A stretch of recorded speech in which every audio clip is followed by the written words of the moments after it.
پیسے سے زندگی بنتی ہے، یہ نظریہ انگریز سے ملا ہے، ورنہ اس نظریے کا اسلام کے ساتھ کوئی تعلق نہیں، اس سوچ کا قرآن پاک کے ساتھ کوئی تعلق نہیں، اس نظریے کا نبی کریم صلی اللہ علیہ وسلم کی سیرت طیبہ اور آپ کے ارشادات سے کوئی تعلق نہیں۔ اس نظریے کی وجہ سے امت مسلمہ کا جو ایک رخ بنا ہوا تھا اللہ کو راضی کرنے کا، دین پر چلنے کا، اپنے نبی کو فالو کرنے کا، وہ ایک دم تبدیل ہو گیا، اور وہ مسلمانوں کی گاڑی جو مشرق کو جا رہی تھی اس نظریے کے بدلتے ہی وہ مغرب کو چلنا شروع ہو گئی، اور اس کا نقصان یہ ہوا کہ آہستہ آہستہ دین کی اہمیت کم ہوتی چلی گئی، اپنے نبی کے طریقوں کی عظمت کم ہوتی چلی گئی، اور دین سے دوری ہوتی چلی گئی، اور اتنی دوری ہو گئی کہ باپ اور اس کے بچوں میں فرق آ گیا، دادا اور اس کے پوتوں میں بہت بڑا فرق آ گیا، باپ اور اس کے بچوں میں بہت بڑا فرق آ گیا، اس لیے کہ باپ نے جس زمانے میں زندگی گزاری اس زمانے میں نظریہ اور تھا اور اب نظریہ اور ہے۔ اس لیے اگر امت مسلمہ کے زوال اور امت مسلمہ کی ذلت اور خواری اور امت مسلمہ کے تنزل کی اگر کوئی جڑ نکالی جائے، کوئی وجہ نکالی جائے، تو وہ یہ نظریہ ہے کہ پیسے سے زندگی بنتی ہے، مال سے زندگی بنتی ہے، مالدار ہونا بڑی چیز ہے، غریب ہونا یہ تو مصیبت ہے، یہ وہ بنیاد ہے جس کی وجہ سے ہم دین سے دور ہوتے چلے گئے، اور ہم نے اپنی محنتیں بجائے اس کے کہ ہم اللہ کو راضی کرنے کے لیے کوشش میں لگے ہوئے ہوتے، ہم نے اپنی زندگی کی ساری صلاحیتیں مال جمع کرنے، پیسہ جمع کرنے، دنیا میں نام کمانے، دنیا میں عزت اور شہرت کو پانے پر خرچ کرنا شروع کر دی۔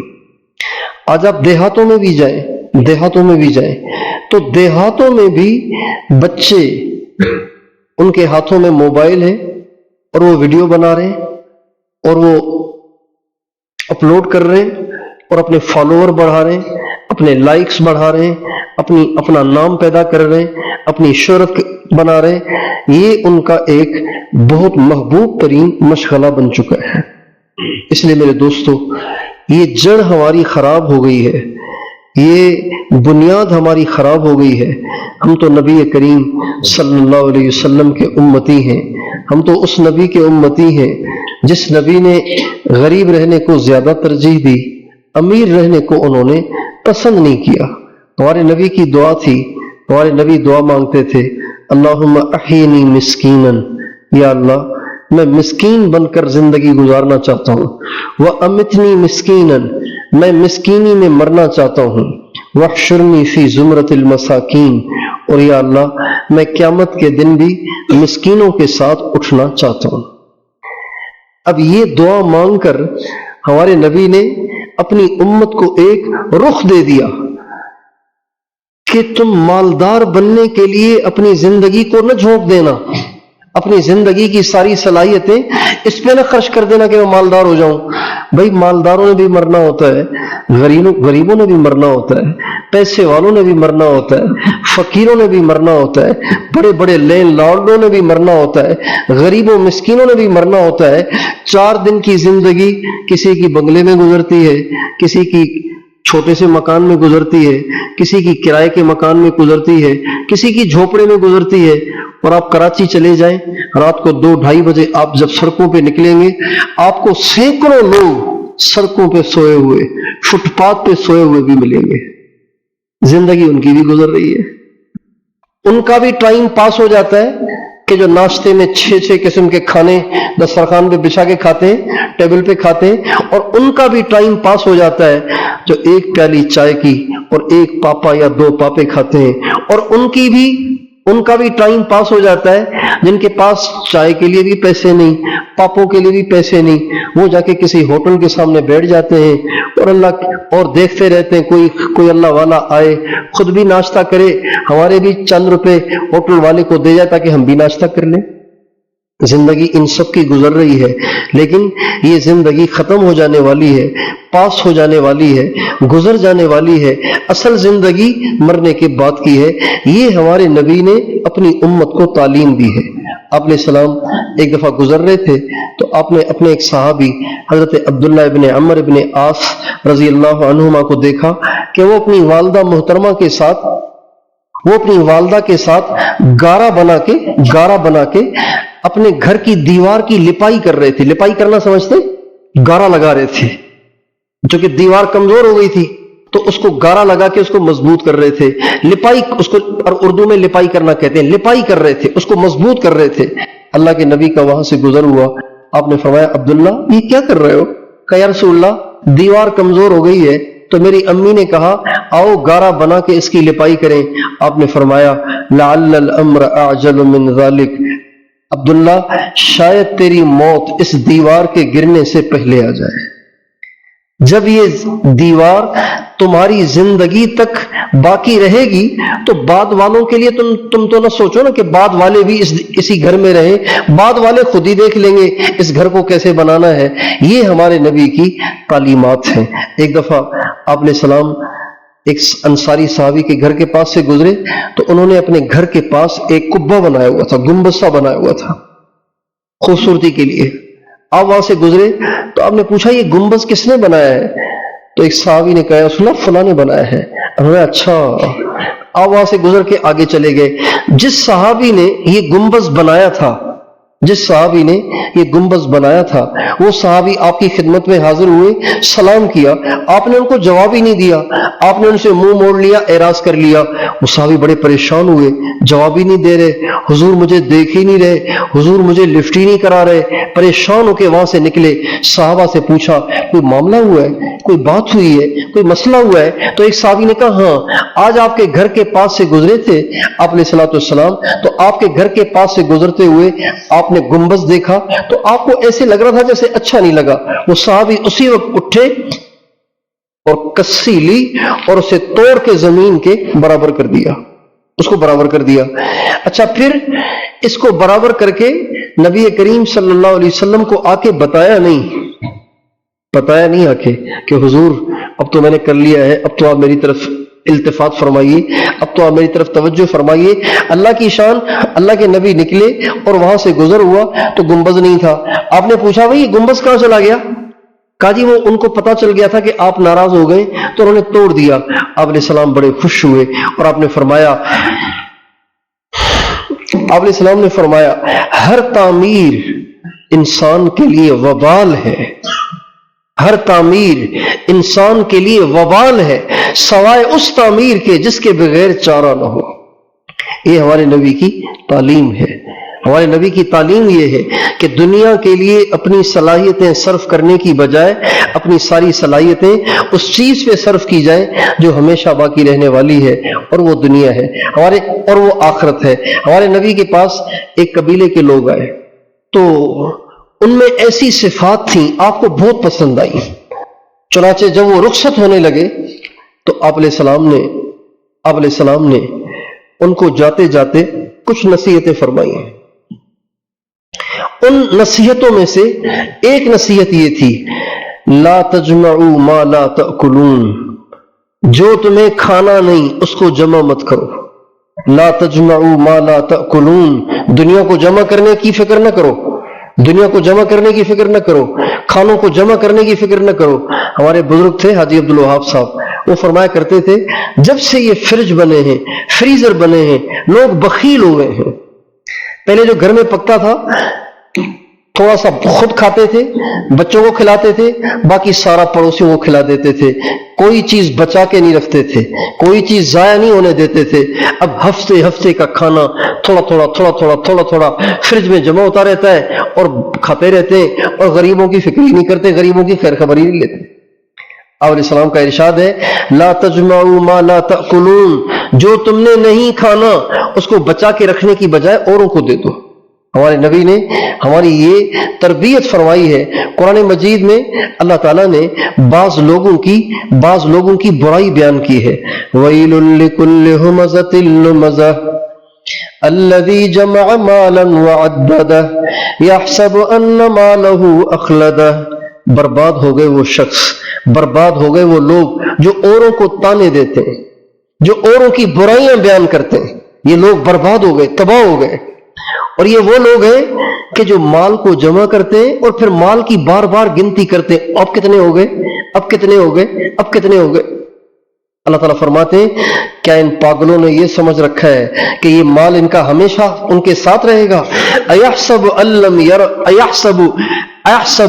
أَنَّ مَالَهُ أَخْلَدَهُ، کیا یہ سمجھتے ہیں کہ یہ مال ان کے ساتھ ہمیشہ رہے گا؟ کلا، ہرگز ان کا مال ان کے ساتھ ہمیشہ نہیں رہے گا۔ یہ ہماری تربیت ہے، یہ قوم کی تربیت ہے، یہ ہمارے نبی کی تربیت ہے کہ ہماری زندگی کے بننے کا دار و مدار پیسے پر نہیں، زندگی پیسے سے نہیں بنتی، زندگی مال سے نہیں بنتی، کامیابی مال کا کمانا نہیں، مال کا جمع کرنا نہیں، کامیابی مالدار بن جانا، پیسے والا بن جانا نہیں ہے۔ اگر کامیابی پیسے والا ہونا، مالدار ہونا، بڑے گھر میں رہنے والا ہونا اور بڑا بینک بیلنس ہونا، اگر یہ کامیابی ہوتا تو سب سے زیادہ بڑا گھر، سب سے زیادہ عالی شان گھر ہمارے نبی کا ہوتا، سب سے زیادہ بینک بیلنس ہمارے نبی کا ہوتا، سب سے زیادہ مالدار ہمارے نبی ہوتے۔ جبکہ نبی کریم صلی اللہ علیہ وسلم جب دنیا سے تشریف لے جا رہے تھے تو اما عائشہ رضی اللہ عنہ فرماتی ہیں، چونکہ ہمارے نبی نے اپنی زندگی کا آخری 15 دن، تقریباً 15 دن، زندگی کے آخری 15 دن اما عائشہ کے گھر میں گزارے ہیں۔ اپنی تمام ازواج مطہرات سے اجازت لے کے ہمارے نبی نے اپنی زندگی کے آخری تقریباً 15 دن یہ اما عائشہ کے گھر میں گزارے ہیں۔ اما عائشہ رضی اللہ عنہ فرماتی ہیں جس صبح اللہ کے نبی کا انتقال ہوا اس سے پہلے والی رات میرے گھر کے چراغ میں تیل بھی نہیں تھا۔ اتنی غربت، گھر کے چراغ میں تیل بھی نہیں تھا، اتنی غربت، اور ساری زندگی غربت کی گزاری ہمارے نبی نے۔ ہمارے نبی نے ساری زندگی غربت کی گزاری ہے۔ اما عائشہ رضی اللہ عنہ فرماتی ہیں ما شبع رسول اللہ صلی اللہ علیہ وسلم من خبز شعیر یومین متتابعین، اللہ کے نبی نے ساری زندگی 2 دن مسلسل جو کی روٹی سے پیٹ بھر کے کھانا نہیں کھایا، یہاں تک کہ آپ کا انتقال ہو گیا، لیکن 2 دن مسلسل جو کی روٹی سے آپ نے پیٹ بھر کے کھانا نہیں کھایا۔ غربت کا یہ عالم ہے کہ گھر میں فاقہ ہے، بھوک ہے۔ ہمارے پاس تو غریب سے غریب آدمی، وہ جو سڑکوں پہ پرانے کپڑے بیچتے ہیں، چنے بیچتے ہیں، گاجر بیچتے ہیں، سبزی بیچتے ہیں، ٹماٹر بیچتے ہیں، ان کے گھروں میں بھی فاقہ نہیں ہوتا، لیکن نبی کریم صلی اللہ علیہ وسلم کے گھر میں اکثر فاقہ ہوتا تھا، اکثر آپ کے گھر میں فاقہ ہوتا۔ ایک دفعہ آپ کی خدمت میں حضرت ام سلیم رضی اللہ تعالی عنہ حاضر ہوئی اور آ کے کہا یا رسول اللہ میرے گھر میں کھانے کے لیے کچھ نہیں ہے تو مجھے بڑی پریشانی ہے، آپ کے پاس کچھ ہے کھانے کے لیے؟ آپ نے فرمایا یا ام سلیم اصبری، اے ام سلیم صبر کرو، بھوک ہے، فاقہ ہے، کھانے کے لیے کچھ نہیں ہے، بچے کو کھلانے کے لیے بھی نہیں ہے، صبر کرو، پریشان نہ ہو، صبر کرو۔ فواللہ ما فی آل محمد شیء منذ 7، اللہ کی قسم محمد کے گھر میں تو 1 ہفتے سے کھانے کے لیے کچھ نہیں۔ آپ بتائیے آپ کے یہاں کوئی ایسا ہے جس کے گھر میں 1 ہفتے سے کھانے کے لیے کچھ نہ ہو؟ ایسا کوئی غریب ہے آپ کے یہاں؟ آپ کو میری بولی سمجھ میں آ رہی ہے؟ میری زبان سمجھ میں آ رہی ہے نا؟ فواللہ ما فی آل محمد شیء منذ 7، اللہ کی قسم محمد کے گھر میں 1 ہفتے سے کھانے کے لیے کچھ نہیں ہے۔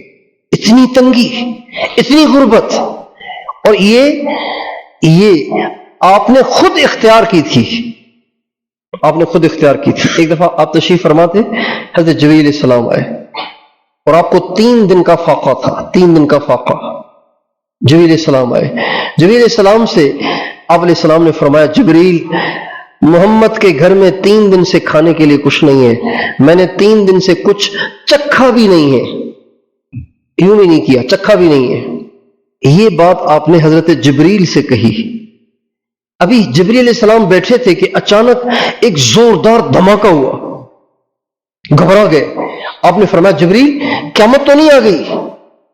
جبریل علیہ السلام نے کہا، نہیں یا رسول اللہ، قیامت نہیں آئی، ایک ایسا فرشتہ آیا ہے جو آج تک کبھی زمین پہ نہیں آیا، ایک ایسا فرشتہ آیا ہے جو آج تک کبھی زمین پر نہیں آیا۔ چنانچہ وہ فرشتہ آیا، اس نے آ کے سلام کیا۔ آپ نے فرمایا، یہ فرشتہ کیا کہتا ہے؟ اس فرشتے نے کہا، یا رسول اللہ، اللہ تعالیٰ نے مجھے بھیجا ہے ساری دنیا کے خزانوں کی چابیاں دے کر، میرے نبی کے پاس یہ سارے خزانوں کی چابیاں لے جاؤ اور میرے نبی سے جا کے پوچھو کہ میرے نبی، آپ نبوت کے ساتھ کیا بن کے رہنا چاہتے ہیں؟ بادشاہ بن کے رہنا چاہتے ہیں یا آپ غلام بن کے رہنا چاہتے ہیں، بندے بن کر، غریب مسکین بن کر رہنا چاہتے ہیں؟ جبریل علیہ السلام نے، آپ علیہ السلام نے حضرت جبریل علیہ السلام کی طرف دیکھا، جبریل مجھے کیا کرنا چاہیے؟ تو جبریل علیہ السلام نے ہمارے نبی کو ہاتھ کے اشارے سے کہا، ان تواضع، یا رسول اللہ، آپ بندہ بن کر رہنے کو پسند کریں، بادشاہ بن کر رہنے کو پسند نہ کریں۔ چنانچہ نبی کریم صلی اللہ علیہ وسلم نے اللہ تعالیٰ سے کہا، یا اللہ، میں یہ نہیں چاہتا کہ آپ مجھے نبوت کے ساتھ بادشاہت دیں، میں نبوت کے ساتھ فقیری کی زندگی گزارنا چاہتا ہوں۔ ہاں البتہ یہ بات ضرور ہے، آپ مجھے ایک دن کھانا دے دیا کریں تاکہ میں شکر کر کے ثواب کماؤں، اور دوسرے دن مجھے کھانا نہ دیں تاکہ میں صبر کرنے کا ثواب کماؤں۔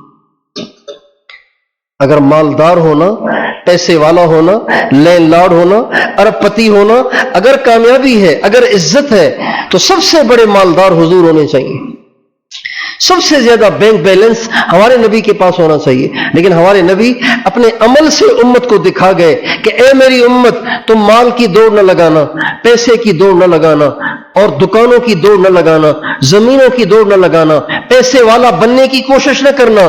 اگر تمہیں دوڑ لگانی ہے تو جنت کی دوڑ لگانا۔ کس کی دوڑ لگانا بھائی؟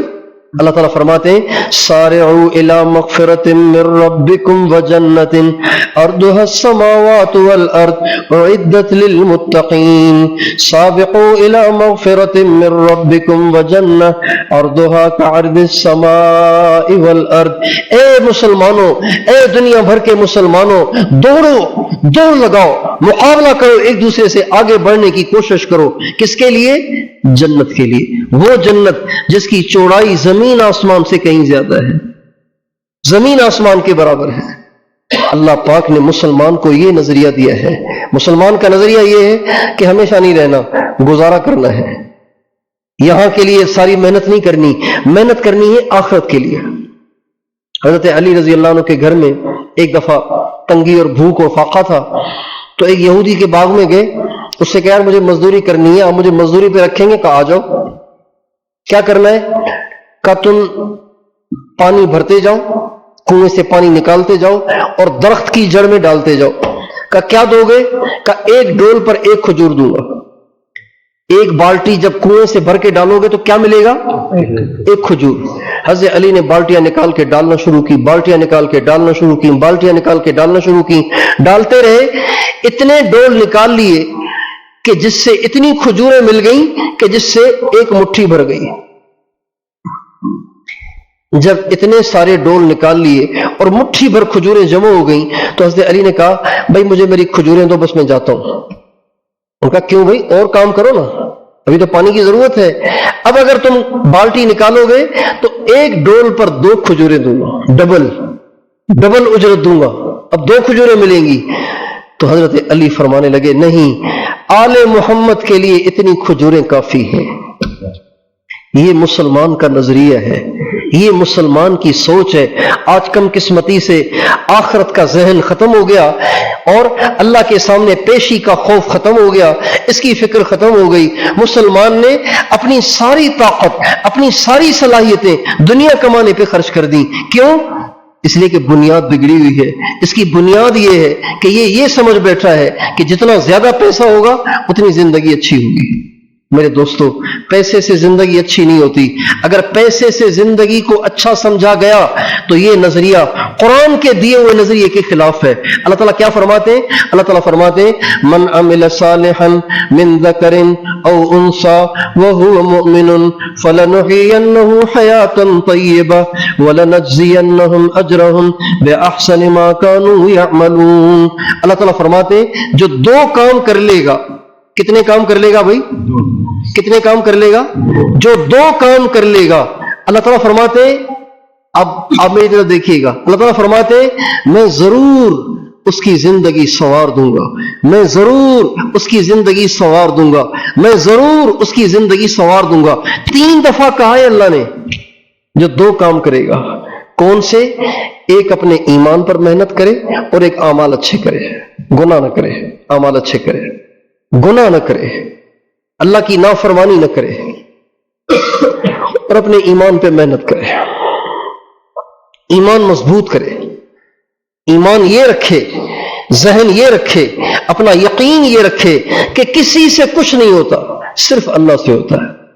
یہ یقین رکھے, یہ ایمان رکھے اور اعمال اچھے کرے, کوئی اللہ کی نافرمانی نہ کرے, اللہ کے سارے احکام پورے کرتا رہے. یہ دو کام اگر کر لے گا تو اللہ تعالیٰ نے 3 دفعہ کہا ہے میں اس کی زندگی سنوار دوں گا, میں اس کو کامیاب کر دوں گا, میں اسے پاکیزہ زندگی دے دوں گا اور جنت میں اجر اس کے علاوہ دوں گا. تو بتائیے آج ہمارا نظریہ کتنا الٹ ہو گیا ہے, ہماری سوچ کتنی الٹ ہو گئی ہے. اس سوچ کے الٹ ہونے کی وجہ سے کتنے لوگ ہیں جو بیچارے باہر ملکوں میں بیچارے دھکے کھا رہے ہیں, پریشان ہو رہے ہیں. کئی سال گزر گئے ہیں, 8 سال گزر جاتے ہیں, اپنی ماں کے پاس نہیں آ پاتے, اپنے باپ کے پاس نہیں آ پاتے, اپنے بیوی بچوں کے پاس نہیں آ پاتے.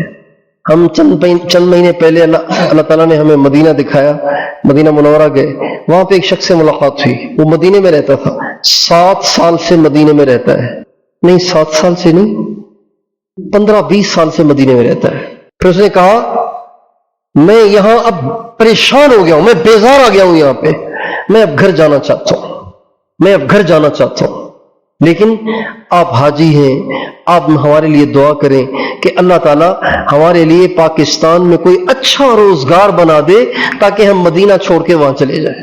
ہم یہاں بیزار آ گئے, ہم پریشان ہو گئے, ہم واپس پاکستان جانا چاہتے ہیں. میرے دوستو, اگر یہ نظریہ ہوتا کہ پالنے والا اللہ ہے, پالنے والا کون ہے؟ اللہ کتوں کو نہیں پال رہا. پاکستان میں اتنی مہنگائی ہو گئی ہے, کتنے کتے بھوکے مر گئے, آپ سے پوچھتا ہوں, کتنے بلے بھوکے مر گئے؟ بھائی مہنگائی ہو گئی ہے, لوگ گوشت کھا نہیں رہے, لہذا بلیوں کو ہڈیاں نہیں مل رہی, کتوں کو ہڈیاں نہیں مل رہی, لہذا کتے سارے مر گئے. ایسے تو نہیں ہوا, کتے بھی کھا رہے ہیں, بلیاں بھی کھا رہی ہیں, جانوروں کو بھی مل رہا ہے, کیڑے مکوڑوں کو بھی مل رہا ہے, پرندوں کو بھی مل رہا ہے, انسانوں کو بھی مل رہا ہے. انسان بھی کوئی بھوکا نہیں ہے. یقین کمزور ہو گیا, ہم در بدر ہو گئے, یقین کی کمزوری کی وجہ سے در بدر ہو گئے. اس لیے میرے دوستو, یہ ہماری جو بنیاد بگڑ گئی ہے, بنیاد جو ہل گئی ہے, اس کو ہمیں ٹھیک کرنا ہے. ہم نے اپنا نظریہ یہ بنانا ہے کہ کامیابی کا دار و مدار مالدار ہونے پر نہیں, کامیابی کا دار و مدار ایمان کے مضبوط ہونے اور اعمال کے اچھا ہونے پر ہے. ایمان مضبوط ہوگا, اعمال اچھے ہوں گے, اللہ تعالیٰ ہمیں عزت دے گا, سکون دے گا, برکت دے گا, راحت دے گا, چین دے گا, خوشیاں دے گا, سکون دے گا. اور جب ہمارا ایمان کمزور ہو جائے گا, ہمارے اعمال خراب ہو جائیں گے, اللہ تعالیٰ ہم پہ پریشانیاں بھیجے گا, مصائب بھیجے گا, امتحانات بھیجے گا, تکلیفیں بھیجے گا. کبھی اچانک عجیب و غریب بیماری آ جائے گی, کبھی ایکسیڈنٹ ہو جائے گا, کبھی کچھ جل جائے گا, کبھی کچھ گم ہو جائے گا, کبھی کوئی اغوا ہو جائے گا, لاکھوں کے نقصان ہوتے رہیں گے. یہ سب اس وجہ سے ہوتے ہیں کہ اللہ تعالیٰ اپنے بندے کو خبردار کرنا چاہتا ہے. اس لیے میرے دوستو, میں اور آپ سب سے پہلی درخواست آپ سارے دوستوں سے یہ کہ ہم اپنے اس نظریے کو ٹھیک کریں کہ مالدار ہونا کامیابی نہیں، کامیابی ایمان کا مضبوط ہونا اور اعمال کا ٹھیک ہونا۔ یہ بات اپنے بچوں کو سمجھائیں، یہ بات اپنی عورتوں کو سمجھائیں، یہ بات اپنے مردوں کو سمجھائیں، یہ بات اپنے جوانوں کو اور بوڑھوں کو سب کو سمجھائیں اور سب کو بتائیں کہ نبی کریم صلی اللہ علیہ وسلم سے زیادہ کامیاب کوئی ہو سکتا ہے؟ بھئی ہمارے نبی سے زیادہ عزت والا کوئی ہو سکتا ہے؟ ہمارے نبی سے زیادہ رتبے والا، شان والا کوئی ہو سکتا ہے؟ لیکن ہمارے نبی تو مالدار نہیں تھے، ہمارے نبی تو پیسے والے نہیں تھے، ہمارے نبی تو ایسے کپڑے پہنتے تھے جن کپڑوں میں پیول لگے ہوتے تھے، ہمارے نبی چٹائی پہ لیٹتے تھے، بوریے پہ لیٹتے تھے۔ ایک دفعہ ایک صحابی نے آپ علیہ السلام سے عرض کیا، جبکہ آپ چٹائی پہ لیٹے ہوئے تھے اور چٹائی پہ لیٹنے کی وجہ سے آپ کی پیٹھ پہ نشان، لکیریں پڑ گئی تھی، آپ کی پیٹھ میں لکیریں پڑ گئی تھی چٹائی پہ لیٹنے کی وجہ سے۔ تو صحابی نے کہا یا رسول اللہ، چٹائی پہ آپ کو تکلیف ہو رہی ہے تو آپ کے لیے ہم کوئی نرم گدا بنا دیں جس پہ آپ آرام کریں۔ آپ نے فرمایا کیوں، کیا کرنا ہے گدے کو؟ مالی ولد دنیا، میں کیا کروں گدے کو، میں کیا کروں دنیا کو، میں نے کوئی ہمیشہ تھوڑی رہنا ہے۔ ما انا فی الدنیا الا کراکب، میں تو دنیا میں مسافر کی طرح سے ہوں، میرا گزارا تو ہو رہا ہے، میرا گزارا تو ہو رہا ہے چٹائی پہ، کیوں بنوانا ہے؟ میرا گزارا تو ہو رہا ہے۔ حضرت عبداللہ ابن عمر رضی اللہ عنہما فرماتے ہیں کہ اللہ کے نبی نے ایک دفعہ میرا کندھا پکڑ کے مجھے ہوشیار کر کے فرمایا، کن فی الدنیا کأنک غریب او عابر سبیل، عبداللہ دنیا میں ایسے رہو جیسے مسافر رہتا ہے یا رہ گزر رہتا ہے۔ دنیا سے دل نہ لگانا، ساری صلاحیتیں دنیا میں خرچ نہ کرنا، دنیا بنانے کے لیے زیادہ پریشان نہ ہونا، دنیا جیسی کیسی گزارا کر لو اور مرنے کے بعد جنت بناؤ جہاں ہمیں ہمیشہ ہمیشہ رہنا ہے۔ ہمارے ایک جاننے والے، انہوں نے اپنا ایک پلاٹ تھا بہت بڑا، وہ انہوں نے مسجد کے نام وقف کیا۔ پھر عام طور پہ لوگ پلاٹ دے دیتے ہیں لیکن تعمیر پھر چندے سے ہوتی ہے، انہوں نے تعمیر بھی مسجد کو خود ہی کیا، پلاٹ بھی دیا، تعمیر بھی کیا۔ اور ویسے لوگ ٹھیکے پہ دیتے ہیں، انہوں نے خود کھڑے ہو کے اپنے سامنے مسجد بنوائی، پلاٹ بھی ان کا، پیسے بھی ان کے، ٹھیکہ بھی خود لیا اور سارا کام اپنے ہاتھ سے کروایا، اور خود بھی مزدوری کرتے رہے، تغاری اٹھا رہے ہیں اور سیمنٹ بنا رہے ہیں، مسالہ اٹھا کے دے رہے ہیں مستریوں کو چائے پلا رہے ہیں، پانی پلا رہے ہیں، یہ سارا خود کر رہے ہیں۔ جب وہ مسجد بن کے تیار ہوئی تو انہوں نے مجھے دعوت دی کہ آپ آ کے بیان کریں۔ ہم وہاں گئے تو میں نے ان سے کہا، وہ ریٹائرڈ فوجی تھے، بوڑھے آدمی تھے، تو میں نے ان کو مبارکباد دی۔ میں نے کہا یار آپ نے تو کمال کر دیا، پلاٹ بھی آپ کا، کنسٹرکشن بھی آپ کی، تعمیر بھی آپ کی، مزدوری بھی آپ کی، سارے کام ماشاءاللہ آپ نے کیے، آپ نے تو ماشاءاللہ بڑی کمائی کی۔ کہنے لگے مولانا صاحب کسی اور کے لیے نہیں، اپنے لیے کی ہے، کسی اور کے لیے نہیں کی، اپنے لیے کی ہے۔ یہاں بنا رہا ہوں تاکہ وہاں ملے، یہاں بنا رہا ہوں تاکہ وہاں ملے۔ اس لیے میرے دوستو، ہم اور آپ اپنا یہ ذہن بنائیں، اپنے بچوں کا، عورتوں کا، مردوں کا، سب کا یہ ذہن بنائیں کہ ہمیں ہمیشہ دنیا میں نہیں رہنا، ہم یہاں مسافر ہیں، ہمارا اصل ٹھکانہ آخرت ہے، ہمارا اصل گھر آخرت میں ہے، ہم نے اصل وہاں لوٹ کے جانا ہے، یہاں ہم مسافر ہیں، ہم آج ہیں کل نہیں ہوں گے۔ کتنے لوگ ہیں جو جوانی میں چلے جاتے ہیں، کتنے لوگ ہیں جن کی شادیاں ہونے والی ہیں اور وہ دنیا سے جا رہے ہیں۔ ہمارے ہاں ایک بچی کی منگنی ہو گئی، پھر اس کے بعد نکاح بھی ہو گیا، اب رخصتی ہونی تھی، رخصتی ہونی ہے، نکاح ہو چکا ہے اور انہوں نے آ کے انگوٹھی بھی پہنا دی دلہن کو اور سب کچھ ہو گیا، اب صرف رخصتی باقی ہے، صرف رخصتی باقی ہے۔ اللہ کی شان، دولہے کا اچانک انتقال ہو گیا، بیمار بھی نہیں، انتقال ہو گیا۔ انسان کیا کیا منصوبے بناتا ہے، کیا کیا پروگرام بناتا ہے، اور آگے ہونا اس کے ساتھ کیا ہوتا ہے۔ ہمارے حضرت شیخ الحدیث مولانا محمد زکریا صاحب رحمۃ اللہ علیہ نے فضائل صدقات میں ایک شعر لکھا ہے، آگاہ اپنی موت سے کوئی بشر نہیں، سامان 100 برس کا پل کی خبر نہیں۔ انسان سمجھتا ہے کہ میں نے 100 سال کا منصوبہ بنانا ہے، اگلے سال یوں کرنا ہے، اگلے سال یوں کرنا ہے، اگلے سال یوں کرنا ہے۔ خدا کے بندے، آپ کو تو کل کا پتہ نہیں ہے، آپ کیسے منصوبے بنا رہے ہیں؟ آپ کو تو کل کا پتہ نہیں، پتہ نہیں آپ کل ہوں گے کہ نہیں ہوں گے، آپ اگلے سال کا بنا رہے ہیں۔ اس لیے اس غلط سوچ نے ہمیں بگاڑ دیا ہے، ہم خراب ہو گئے ہیں اس غلط سوچ کی وجہ سے۔ اس سوچ کو ہمیں صحیح کرنا ہے، اس یقین کو ہم نے صحیح کرنا ہے، اس رخ کو ہم نے ٹھیک کرنا ہے کہ ہم نے دنیا کے لیے محنت نہیں کرنی، دنیا کے لیے کرنی ہے بقدر ضرورت، باقی ساری محنت ہم نے جنت کے لیے کرنی ہے۔ یہ ہمارے نبی کی تعلیم ہے، یہ اللہ پاک کے قرآن کی تعلیم ہے، یہ ہمارے نبی کی تعلیم ہے۔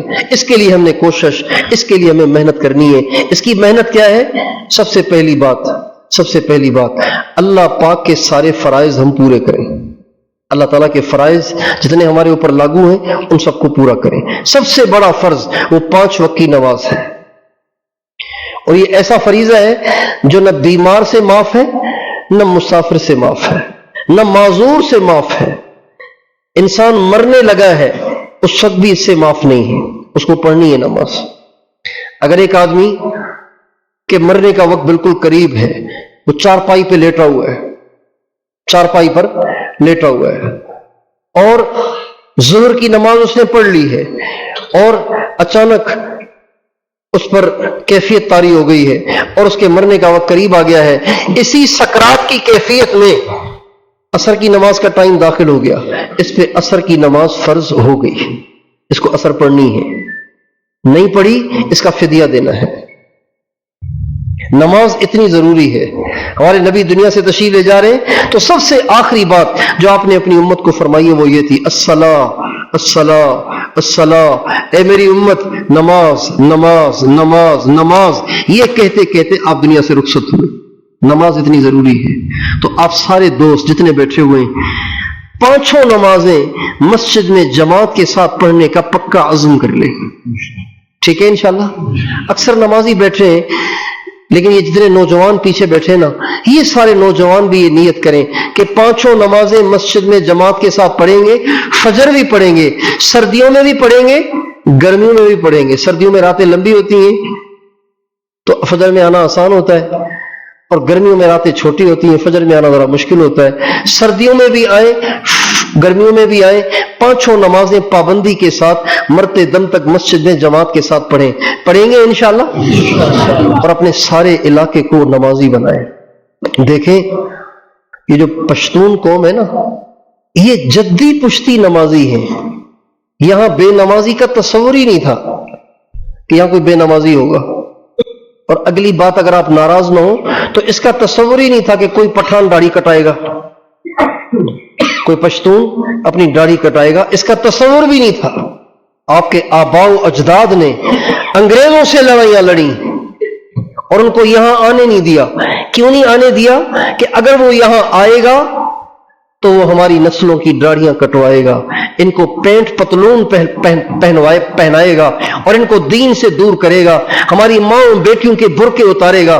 لہٰذا انہوں نے انگریزوں سے لڑ کے ان کو یہاں گھسنے ہی نہیں دیا، جانیں قربان کر دیں، لیکن انگریز کو یہاں گھسنے نہیں دیا، صرف دین کو بچانے کے لیے۔ میرے دوستو، اس قوم کے لوگوں میں بھی کتنی بڑی تعداد ہے اس وقت جو نمازیں نہیں پڑھ رہے۔ ابھی عشاء کی نماز میں کتنا آپ کا علاقہ نہیں آیا، کتنے جوان نہیں آئے، موبائل پہ لگے ہوئے ہیں، گپے لگا رہے ہیں، گپ شپ لگا رہے ہیں، فلمیں دیکھ رہے ہیں، ڈرامے دیکھ رہے ہیں، گانے سن رہے ہیں، غیر محرموں سے گپے لگا رہے ہیں، باتیں کر رہے ہیں، نماز پہ نہیں آ رہے ہیں۔ بتائیے ان کی فکر کون کرے گا؟ آپ نہیں کریں گے تو کون کرے گا؟ اس لیے آپ سارے دوست اس کی نیت کریں، ہم نے اپنے پورے علاقے کو سب کے سب کو نمازی بنانا ہے، بنائیں گے انشاءاللہ۔ دوسری چیز، اگر اللہ تعالیٰ نے آپ کو مال دیا ہے تو اس مال کا 40واں حصہ آپ کو نکالنا ہے۔ اگر آپ نے اس 40ویں حصے کو نہیں نکالا تو آپ کا سارا مال حرام ہو جائے گا، ناجائز ہو جائے گا۔ اس کو کہتے ہیں زکوٰۃ۔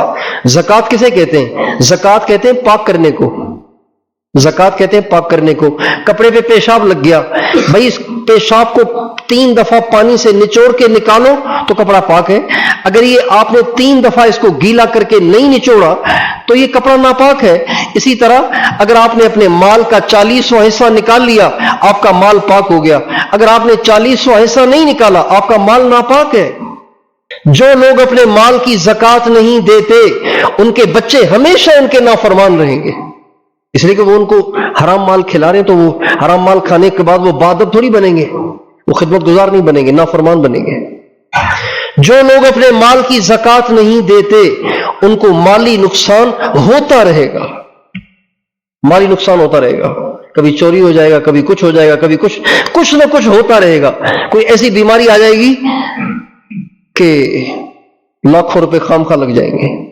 جو لوگ زکات نہیں دیتے، زکات ضرور دیں، اور زکات اندازے سے نہ نکالیں، زکات پورے حساب سے نکالیں، پورے حساب سے۔ بھائی میرے پاس ٹوٹل مال کتنا ہے؟ یہ 2 پلاٹ ہے اور یہ دکان ہے، دکان میں اتنا سامان ہے، بینک میں اتنے پیسے رکھے ہوئے ہیں، یہ سارے پیسے جمع کر لیں۔ میرے بٹوے میں 50,000 ہیں، یہ سارے پیسے اکٹھے کر لیں اور ان سب کو اکٹھا کر کے اب اس کا 40واں حصہ نکالیں۔ 1 لاکھ پر 2,500 باہر کر دیں، 2.5 کی بجائے 3 نکال لیں، اللہ کو جھکتا دیں، اللہ پاک آپ کو برکت دے گا۔ اس طرح سے زکات نکالنا ضروری ہے۔ بعض لوگ زکات نکالتے کیسے؟ جو فقیر آیا اس کو دے دیا، جو غریب آیا اس کو دے دیا، کسی غریب پھوپھی کو بھیج دیا، غریب خالہ کو بھیج دیا، غریب چاچو کو بھیج دیا، غریب بھائی کو بھیج دیا، یوں کرتے رہتے اور کہتے ہم نے زکات کی نیت کر لی تھی، ہم زکات نکال رہے ہیں۔ بھائی زکات نکال تو رہے لیکن آپ حساب سے نہیں نکال رہے، اور حساب سے نہیں نکالیں گے زکات پوری نہیں ہوگی، ادا نہیں ہوگی۔ حساب سے نکالیں، اور یہ فرض ہے، یہ فرض ہے، اس کے بغیر مال پاک نہیں ہوگا۔ یہ اللہ کے فرائض ہیں۔ ماشاءاللہ رمضان کے روزے تو آپ رکھتے ہی ہیں، اللہ تعالیٰ توفیق دے اور بڑھائے۔ اور حج یہ بھی اللہ کا فریضہ ہے، اس میں بھی بعض جگہ کمی کوتاہی پائی جاتی ہے، لوگ عمروں پہ عمرے کرتے رہتے ہیں، حج نہیں کرتے۔ بھائی آپ نے 4 عمرے کر لیے، ان 4 عمروں کے پیسے اکٹھے کر لیتے تو آپ کا حج ہو جاتا۔ حج کرنا تو فرض ہے۔ جس پہ حج فرض ہوا اور اس نے حج نہیں کیا، چاہے وہ یہودی مرے چاہے وہ عیسائی مرے، اتنی بڑی وعید ہے اس پر۔ اس لیے جس پر حج فرض ہے، حج فرض اس پر ہے جو حج پہ جانے کا کرایہ اور حج پہ جانے کا خرچہ اٹھا سکتا ہے، اس پر حج فرض ہے۔ یہ فرائض ہیں، یہ اللہ کے فرائض ہیں۔ اور مخلوق کے فرائض کیا ہیں؟ مخلوق کے فرائض یہ ہیں، کسی کا حق نہ کھاؤ، بڑا دنیا سے جا چکا ہے، اب بھائی بہنیں آپس میں شریعت کے مطابق تقسیم کریں، بھائی اور بہنیں آپس میں شریعت کے مطابق تقسیم کریں۔ شریعت کے مطابق تقسیم آج دینداروں میں بھی نہیں ہے۔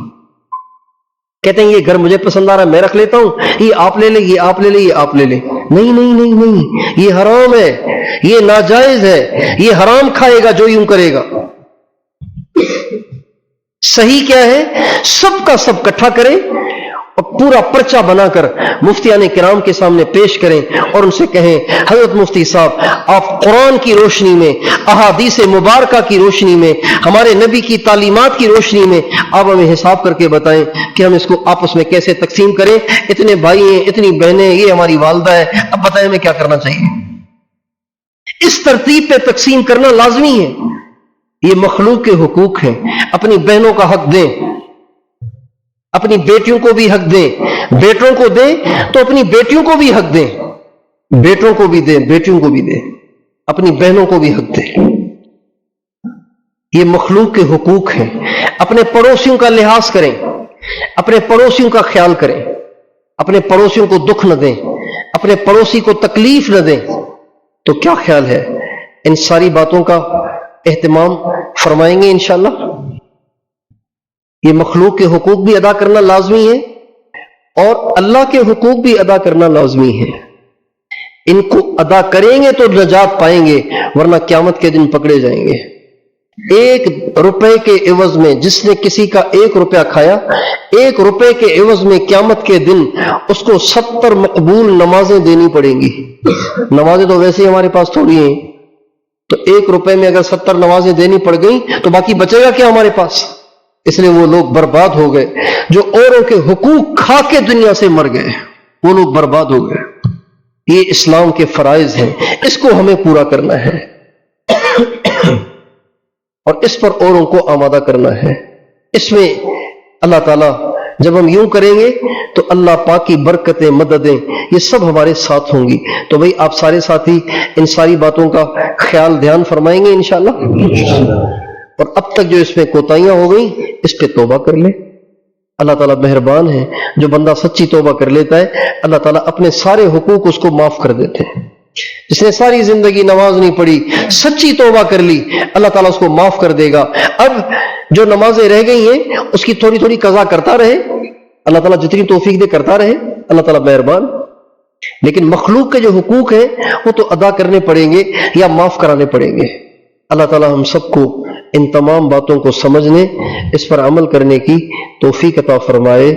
اور آخری بات یہ کہ بھئی ان باتوں کا جذبہ پیدا ہوتا ہے دو کام کرنے سے.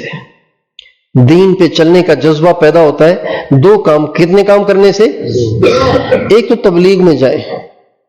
تبلیغ میں جائیں گے تو آپ گھر بار سے دور، رشتہ داروں سے دور قربانی کر کے نکلیں گے اور پھر مسجد کے ماحول میں رہیں گے، سارا دن اللہ رسول کی باتیں سنیں گے تو آپ کے اندر دین پہ چلنے کا شوق پیدا ہوگا اور آپ کے لیے دین پہ چلنا آسان ہوگا. ایک کام تو یہ کریں. دوسرا کام یہ کریں کہ اللہ والوں اور علماء ان کی صحبت میں بیٹھا کریں. یہ جو دین ہے نا، یہ دین یہ صحبت سے زیادہ آتا ہے، پڑھنے لکھنے سے کم آتا ہے، صحبت سے زیادہ آتا ہے. دیکھیں نبی کریم صلی اللہ علیہ وسلم کے جتنے صحابہ ہیں ان کو آپ، ان میں سے کسی صحابی کے بارے میں آپ نے سنا؟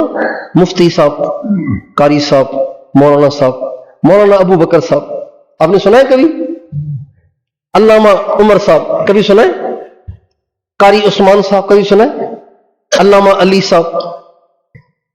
ان کو علامہ نہیں کہتے، ان کو قاری نہیں کہتے، ان کو مفتی نہیں کہتے، ان کو مولانا نہیں، ان کو کیا کہتے ہیں؟ ان کو صحابی کہتے ہیں. یہ میرے نبی کے صحابہ ہیں. کیوں؟ اس لیے کہ ان کا جو درجہ بنا ہے وہ ان کے علم کی وجہ سے نہیں، سرکار کی صحبت کی وجہ سے، اللہ کے نبی کی صحبت کی. جو اللہ والوں کی صحبت میں رہتا ہے وہ خود بھی اللہ والا بن جاتا ہے. اللہ والوں کی صحبت میں رہنے والا اگر مخلص ہو تو اللہ والا بنے بغیر رہ نہیں سکتا. اگر مخلص ہو تو، مخلص نہ ہو تو پھر نہیں ہوگا. اللہ والوں کی صحبت میں عجیب تاثیر ہے، نیک لوگوں کی صحبت میں عجیب تاثیر ہے. شیخ سعدی رحمۃ اللہ علیہ نے اپنی کتاب میں گلستان میں ایک چھوٹی سی نظم لکھی ہے فارسی زبان میں. وہ کہتے ہیں کہ گلے خوشبو در حمام روزے رسید از دست محبوب بدستم. کہتے ہیں ایک دفعہ میں غسل خانے میں نہانے گیا تو وہاں پہ ایک مٹی رکھی ہوئی تھی. مٹی جیسے آج کل صابن استعمال کرتے ہیں نا، پہلے زمانے میں ایک مٹی ہوتی تھی خوشبودار مٹی، اس سے غسل کرتے تھے.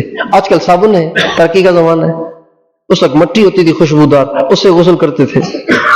کہتے ہیں میں غسل خانے میں گیا غسل کرنے کے لیے تو میرے ہاتھ لگی مٹی اور اس میں تھی خوشبو. بدو گفتم کہ مشکی یا ابیری کہ ازبو اے دلاوے زیتو مستم.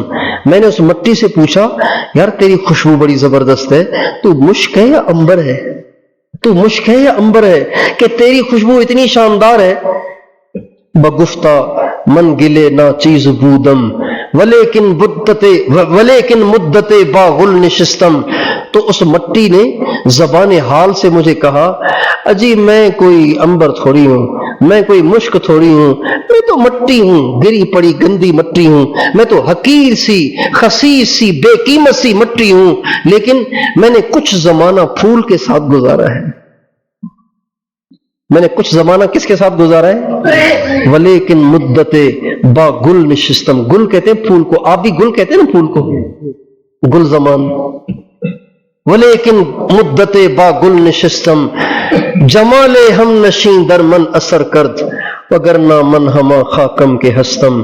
میرے جس کے ساتھ میرا بیٹھنا تھا، جس کے ساتھ میری صحبت تھی، اس کی خوشبو نے مجھ میں اثر کر لیا ہے، اس کی خوشبو نے مجھ میں اثر کر لیا ہے جس کی وجہ سے میں خوشبودار ہو گئی ہوں. ورنہ میں تو وہی خسیس سی بے قیمت سی مٹی ہوں، لیکن میرے ساتھ والے جن سے میری صحبت رہی ان کی خوشبو نے مجھ پہ اثر کر لیا ہے. تو اللہ والوں کی جو صحبت ہوتی ہے وہ انسان کو نیک بنا دیتی ہے، اللہ والا بنا دیتی ہے، اس کو پرہیزگار بنا دیتی ہے۔ نیک لوگوں کی صحبت سے انسان نیک بنتا ہے، برے لوگوں کی صحبت سے انسان برا بنتا ہے، یہ ایک اصولی بات ہے۔ تو اگر ہم چاہتے ہیں کہ دین پہ چلنے کا شوق ہو تو ایک تو ہم تبلیغ میں جائیں، اور دوسرا یہ کہ اللہ والوں کی، علماء کی، اہل اللہ کی، بزرگوں کی صحبت میں رہیں۔ اچھا، بزرگ کسے کہتے ہیں؟ ہمارے یہاں پاکستان میں بزرگی کے بھی مختلف معیار ہیں، پنجاب میں تو بہت ہیں، یہاں کم ہے، اس لیے میں وضاحت کر دیتا ہوں کہ بزرگ کسے کہتے ہیں۔ بہت سے لوگ سمجھتے ہیں کہ بزرگ وہ ہے جو بالکل ننگا ہو، کپڑے ہی نہ ہو اس کے جسم پہ، وہ بزرگ ہے بڑا۔ بات سمجھتے ہیں کہ بزرگ وہ ہے جس نے 10 سال سے سر میں کنگھی نہیں کی، کھانا بھی نہیں کھاتا، پتہ نہیں مٹی کھاتا ہے، پتہ نہیں پتھر کھاتا ہے، بس وہ ایسے ہی زندگی گزار رہا ہے، اس کو کہتے ہیں یہ بڑا بزرگ ہے۔ کیوں بزرگ ہے؟ کہ کھانا ہی نہیں کھاتا، کنگھی ہی نہیں کرتا۔ نہیں میرے دوستو، یہ بزرگی نہیں ہے، کنگھی نہ کرنا بزرگی نہیں، نہ نہانا بزرگی نہیں، ننگے رہنا بزرگی نہیں۔ بزرگی کیا ہے؟ بزرگی ہے حضرت محمد صلی اللہ علیہ وسلم کے طریقے پر زندگی گزارنا، یہ ہے بزرگی۔ بزرگ وہ ہے جس کا چلنا، اس کا بیٹھنا، اس کا اٹھنا، اس کا کھانا، اس کا پینا، اس کا ہنسنا، اس کا مسکرانا، اس کے دن، اس کی راتیں، اس کی خوشیاں، اس کے غم، اس کا بولنا، اس کا بڑوں کے ساتھ رویہ، اس کا چھوٹوں سے رویہ، اس کا پرایوں سے رویہ، اس کا اپنوں سے رویہ، اس کا دوستوں سے معاملہ، اس کا دشمنوں سے معاملہ، ہر کام اس کا حضرت محمد صلی اللہ علیہ وسلم کی سنت کے مطابق، اس کو کہتے ہیں بزرگ۔ یہ بزرگی کا معیار ہے۔ اللہ والوں کی صحبت میں رہیں، ان کے اثر سے اللہ پاک ہمیں بھی اللہ والا بنا دے گا۔ تو آپ سارے بھائی یہ دونوں کام بھی کریں گے انشاءاللہ۔ وآخر دعوانا ان الحمد للہ رب العالمین۔